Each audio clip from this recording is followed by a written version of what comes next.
We would continue, even though all we say falls into deaf ears. If it doesn't fall into deaf ears, Buhari wouldn't think of coming to UK again for medical treatment. Like seriously, Mr. President, this is the 12th time since you became president that you're coming to UK for medical treatment. Have you seen any other country's president coming to Nigeria for medical treatment? Like, do you not have good doctors? Does Nigeria not have good pharmaceutical companies? Does Nigeria not have good herbs and natural food? I mean, like natural food that the whole world is craving for. But why won't they come? You and I know they won't come because you don't have constant light. You don't have infrastructures. You do not have security, Mr. President. Now, instead of providing those things with our money, you're using the money to go to UK to go and look for medical treatment. Like seriously? And you think we will cry when you die, like you think we give a damn if you die or live. We don't. Because if you die, that's number one problem solved for Nigerians. Not just you, and all you leaders. Most of these current leaders, if they die, that's major Nigerian problem solved. I'm telling you, big problem solved. Like we keep mentioning that our problem is infrastructure and no good road, no school, no that. No. You are our problem. So we don't give a damn if you die. We will actually eat rice and drink Fanta if you die. Like, why would we care if you die? Now, to be fair to your family, the only people that will feel it and cry if you die is your family. And the few that are your direct beneficiaries. Your DBs, they're the ones that they will cry if you die. You know why we won't cry? You know why we don't give a damn? How many Nigerians have died by causes that are controllable by good governance? For instance, Boko Haram. Okay, let's go to statistics. Now, according to Global Traffic Tracker, since 2011, the Boko Haram started raiding Nigeria. 37,500 people have died in the hands of Boko Haram. Right, you heard me right. 2.5 million Nigerians has been displaced. 244,000 of Nigerians have turned to refugees in other countries. And this is inclusive of your uniformed men, your security men, the soldiers and the police. In 2017, we lost about 40 police and soldiers in the hands of Boko Haram. In 2018, we lost about 100 of them. And this last year, we lost about 70 soldiers in the hands of Boko Haram. That we elected you head of state to help us. Your number one job is security. But you failed woefully. And you wish you cry and care that you live? Like seriously? Not just Boko Haram. How about controllable diseases? Something as simple as malaria are killing people in Nigeria in 2021. Something as simple as snake bites is killing people. Something as simple as diarrhea, diabetes, ulcer, even hunger are killing people in 2021 in Nigeria. Do you know how many people that have died in childbirth in Nigeria? These are controllable things. Controllable causes for a government that really mean well for his people. Do you know how many Nigerians that have died in the arms of armed robbers? Do you know how many Nigerians that have died in the hands of hired killers? And we should cry, and care that you are dying. No, we don't. And we don't care that any of you dies.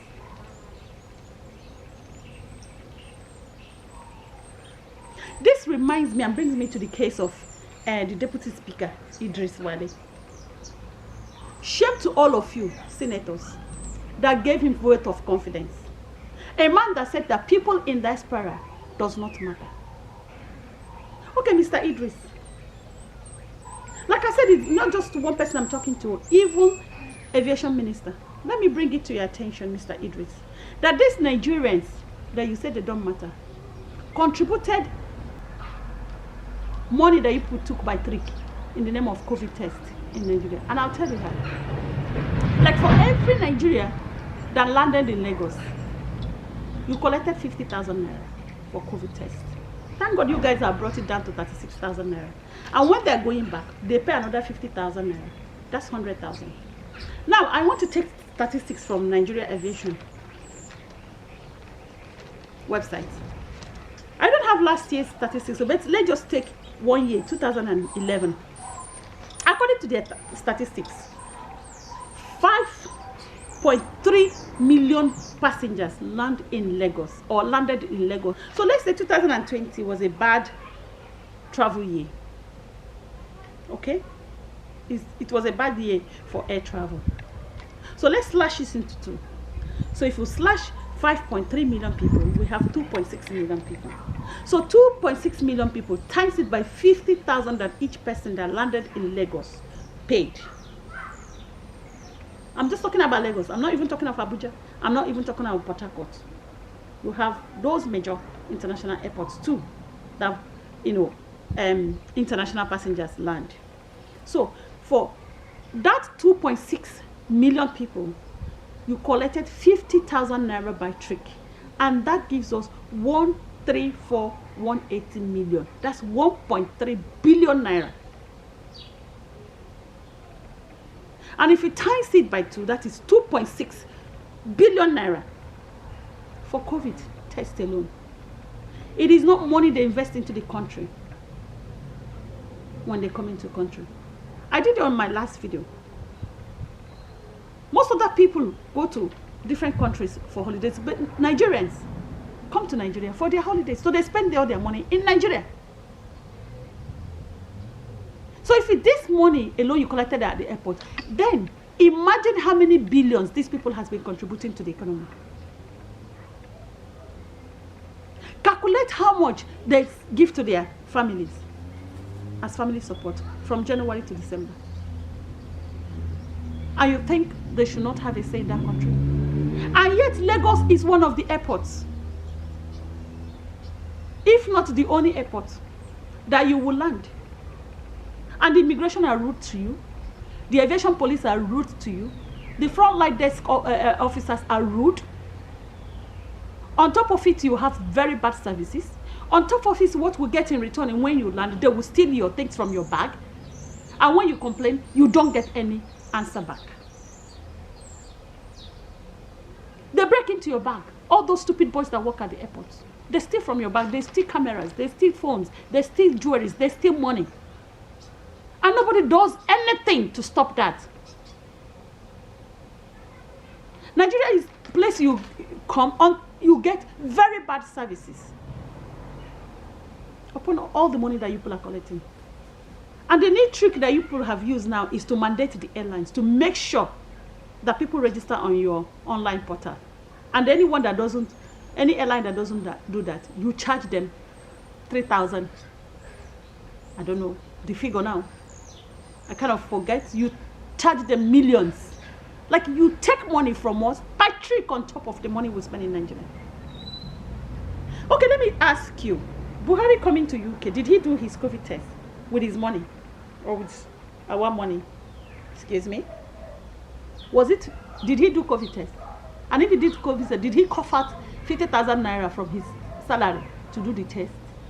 Because his own shouldn't be 50,000 naira. His own should be 50,000 times 10.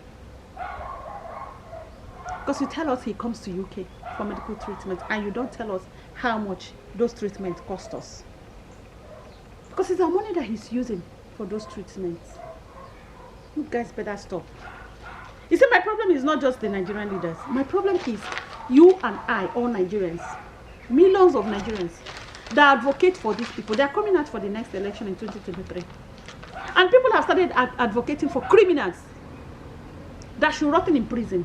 Abia State is one of the worst states in Nigeria. And I've seen online and people have started already advocating for somebody that should be in prison to come out and be their governor. Like, seriously? These people take our lands, kill our people, and you and I vote them in. Keep recycling them. You and I are the problem. When they come out for next election, advocate for them.